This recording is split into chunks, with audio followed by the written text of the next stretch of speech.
Welcome, everyone. Let's take a deep dive today into a really fun children's story. It's called The Great Egg Hunt Mystery from Bunnyville. Oh, an egg hunt mystery. That sounds exciting. I love a good mystery. What's Bunnyville like? Well, Bunnyville is this adorable town full of all kinds of cute animals.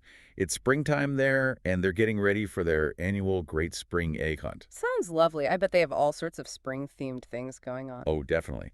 There are tons of colorful eggs, baskets all ready to be filled, and get this, the grand prize is a giant chocolate bunny with gummy earwax. Gummy earwax? It sounds a little gross, but I bet it tastes delicious. Kids would go crazy for that. Yeah. So the big day arrives, and Mayor Marshmallow, yes, that's really his name, shouts, "Ready, set, HOP," and off everyone goes to find those eggs. Sounds like a pretty exciting start to the hunt. It was, but here's the catch. All 500 of those colorful eggs vanished within 5 minutes. All gone. 5 minutes. That's some seriously speedy egg hunting or something else is going on. Exactly.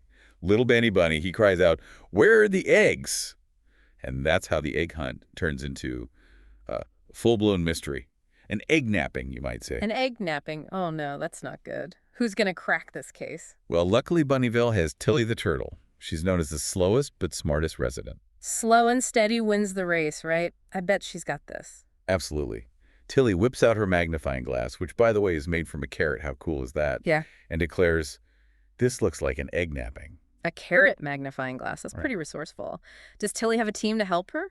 She sure does. There's Benny Bunny, super speedy, though a bit easily distracted. Then there's Millie Mouse. She's tiny, sneaky, and fueled by snacks. Sounds like my kind of detective. And last but not least, there's Carlos the Crow. He's the town gossip, so he knows everything that's going on. Oh, I bet Carlos is a valuable asset to the team. Did they find any clues right away? Well, they do.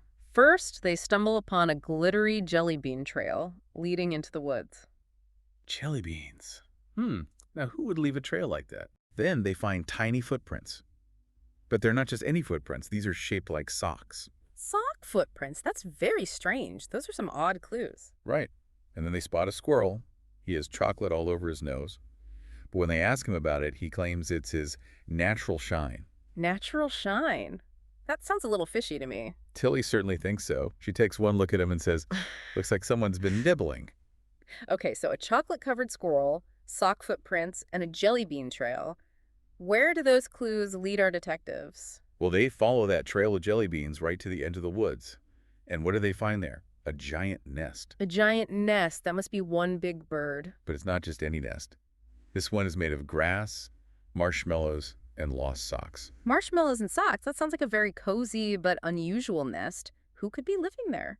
They peek inside, and there they find all 500 missing eggs. And nestled in the middle of them, humming lullabies, is Granny Goose. Granny Goose. What was she doing with all those eggs? I hope she wasn't the egg napper. Well, here's the thing. Granny Goose had no idea about the egg hunt. She saw all those colorful eggs scattered in the woods and thought they were lost. Aw, that's actually really sweet of her. Isn't it? She was just trying to keep them warm and safe in her cozy nest. It seems like it was all just a big misunderstanding then. Exactly. Hmm. Tilly realizes this and says, "Granny Goose, you're not an egg thief, you're an egg helper."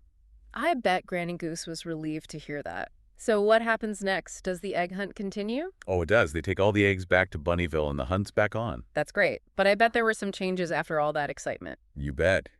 Now they have those funny marshmallow nests everywhere and even a parade float that says, "Thank you, Granny Goose." Wow, that sounds like quite the celebration. It was. Benny Bunny even managed to drop a golden egg in a mud puddle. Millie Mouse ate her whole basket of eggs, and Carlos the Crow live tweeted the entire event. Oh my, they sound like a lively bunch.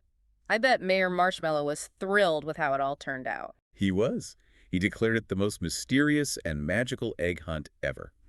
So what's the big takeaway from this egg hunt adventure? What can our young listeners learn?